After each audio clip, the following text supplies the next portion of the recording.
आज हम आपको इंटर क्लास के सॉलिड स्टेट के घनी एकक सेल में प्रति एकक परमाणु की संख्या कैसे ज्ञात करते हैं ये बताएंगे। इसके साथ साथ घनत्व कैसे निकालते हैं इसे भी हम आपको बताएंगे।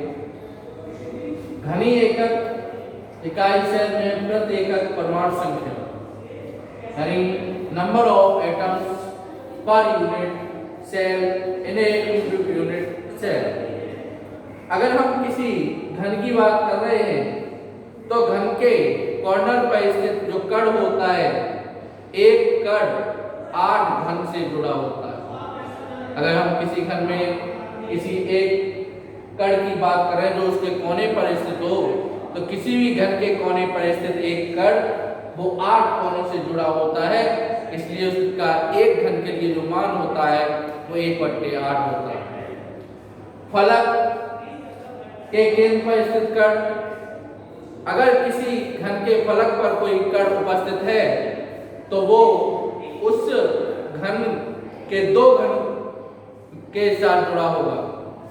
किसी भी घन के फलक पर जो कण होता है वो दो घनों को जोड़ता है, दो घनों के साथ जुड़ा होता है, इसलिए यदि हम उसके एक घन के लिए मान निकालेंगे तो उसका मान 1/2 आएगा। घन के केंद्र पर स्थित कण, घन के केंद्र पर जो स्थित कण होता है वो उस घन के लिए ही होता है, इसलिए इसका मान 1 होता है। तो घन के केंद्र पर स्थित कण 1 होता है।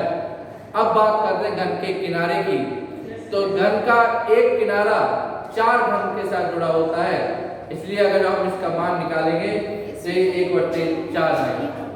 कुछ है सरल घनी, सरल घनी जो होता है तो सरल घनी में क्या होता है कि केवल कोनों पर कण होते हैं, पार्टिकल्स होते हैं, केवल कोनों पर होते हैं, इसलिए 8 कोने होते हैं घन में, और 8 कोनों के लिए अगर हम इसका मान निकालेंगे तो 8 × 1/8 तो ये 1 आ जाएगा। काय केंद्रित घनी, तो काय केंद्र बॉडी सेंटर ट्यूब जो होते हैं उनमें एक तो सेंटर में होता है तो उसके लिए तो मान 1 हो ही जाएगा। इसके अलावा घन के प्रत्येक कोने पर एक एक कण होता है, उनके लिए 1/8 × 8 = 1, तो एक ये हो गया काय केंद्रित में, और एक आपका जो सेंटर में होता है कण, वो दोनों मिला के इसका टोटल मान 2 हो जाता है। अगर घनी फलक केंद्रित घनी की बात करेंगे तो फलक केंद्रित घनी के लिए अगर हम देखेंगे तो किसी भी घन में देख लो आप, एक घन में 6 फलक होते हैं, चारों साइड होती है, एक अप और एक डाउन में। इस प्रकार से टोटल जो फलक होते हैं वो 6 होते हैं, और 6 फलक के लिए अगर हम कणों की संख्या निकालेंगे तो 6 × 1/2, क्योंकि फलक के लिए इसका मान 1/2 होता है, तो 6 × 1/2 = 3।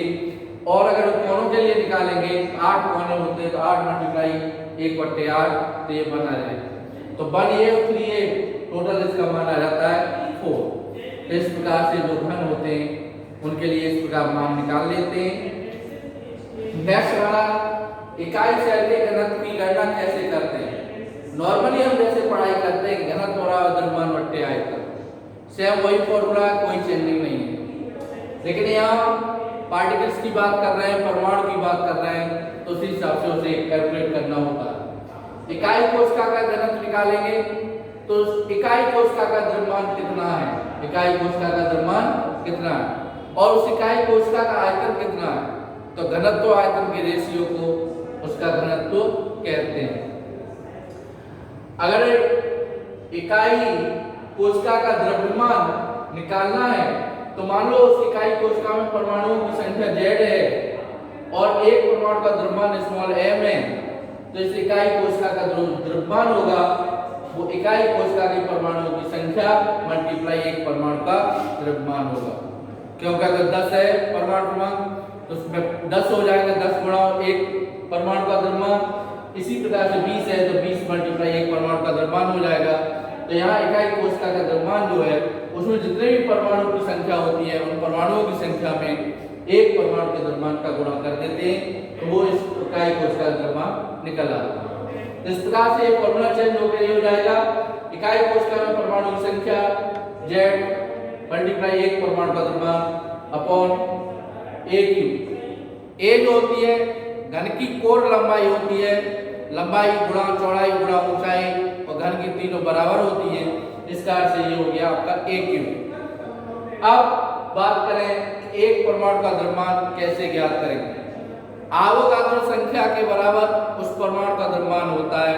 अगर हम उस परमाणु के द्रव्यमान को आवोगाद्रो संख्या से भाग दे दें, परमाणुविक द्रव्यमान को, एटॉमिक भार को आवोगाद्रो संख्या से भाग दे दें, तो उसका एक परमाणु का द्रव्यमान निकल आएगा।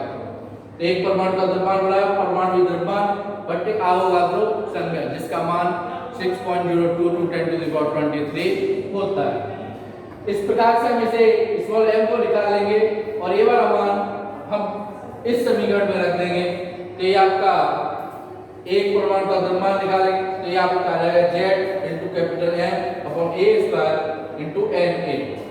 ये घनत्व का फॉर्मूला हो जाता है, जहाँ Z परमाणु क्रमांक होता है, परमाणुओं की संख्या होती है, M उस परमाणु का द्रव्यमान होता है, A कोर लंबाई होती है, ये आवोगाद्रो संख्या होती है। इस प्रकार से घनत्व की गणना करने के बाद ठोसों में संकुलन